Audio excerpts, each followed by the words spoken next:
Welcome to Toffee TV. It's the 27th of December. Me and Ped are in the studio.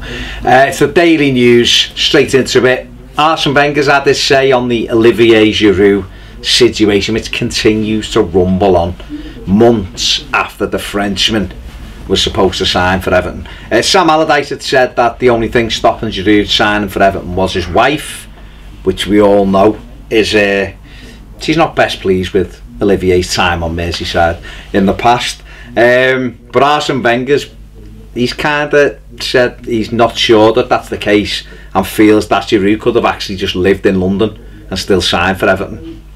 Maybe like train 3 times a week with the team or something. And I suppose he could do that, but it's not ideal, is it? You want your players fully committed.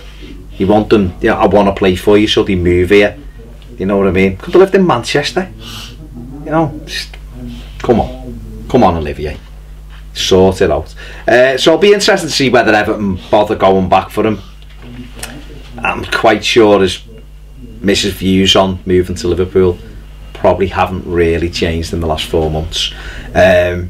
But then again, I suppose it depends. If Everton go in, how much Olivier would want to push that with the World Cup coming up. Moving on to a striker that's been very heavily linked with Everton is Tosun at Besiktas. Reports in the Turkish press that a deal has been agreed for, it was 25 million euros a couple of days ago. Today it's 20 million. Besiktas owner has said that he wants more than the 20 million pound that's been offered, 20 million euros rather, that's been offered by Everton, and wants a deal closer to 25 million euros. The lad scored 12 goals in 20 games this season for Besiktas. He scored a few goals in the Champions League as well. He's a powerful striker, looks decent in the air, good turn of pace about him. But, you know, I'm quite sure he's one of a few centre forwards that are linked with Everton at the moment, and it's one of them, isn't it? I'll be honest, I don't know loads about him, but obviously know who he is. Excuse me, born in Germany, know who he is, but I don't know whether he'd be any good for us, who knows. Another striker who's been linked with us, of course, is Moussa Dembélé. There was a report that came out on Christmas Eve, I think it was, that an £18 million deal with Brighton had been agreed for Dembélé, which Celtic have said is a load of rubbish. But you know, the 21-year-old Frenchman's a good prospect. Whether he can do it in the Premier League remains to be seen. I believe his first touch isn't very good. Not like we've had the centre forward with that problem before. And he doesn't work the hardest. Again, not like we haven't had that before. But he knows where the net is, and I suppose he's still a little bit of a rough diamond and someone who you can polish up and then sell him to Man U for 100 million like we did again in the past.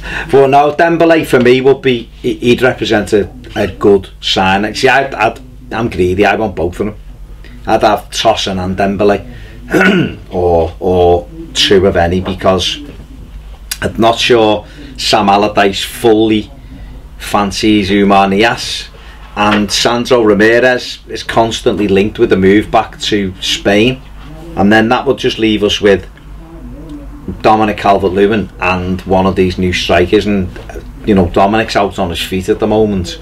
That's why I think we need 2, but we'll have to see. You know, we definitely need 1.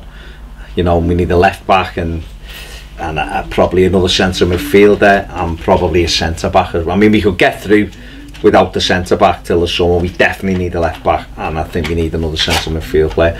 Moving on to somebody who's just returned is Yannick Bolasie, and he got through the hour against West Brom yesterday. Sam Allardyce saying he's still some way short of his best.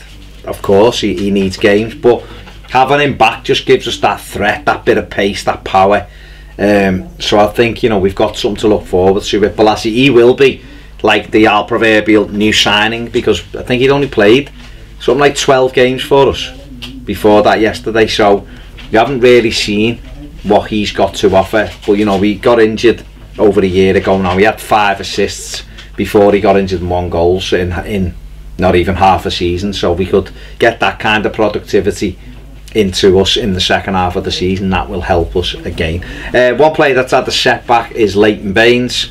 Sam Allardyce saying he's broke down in training, so he's going to be out for a while, which again only intensifies the need to buy a left back in January. And I really, we should be getting one in the door as January 1st, January 2nd, whether that's Joe Bryan at Bristol City or whether we go after Aaron Cresswell or Ben Chilwell or Luke Shaw.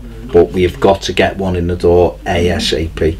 And another one of our players who isn't our player at the moment, obviously, Henry Onyekuru, who suffered a knee injury last week, and it looks now like he's going to be out for 6 months, not 3. At first he said it was medial damage, which was 3 months, but Anderlecht manager has said that it could be closer to 6 months if he's damaged the ACL.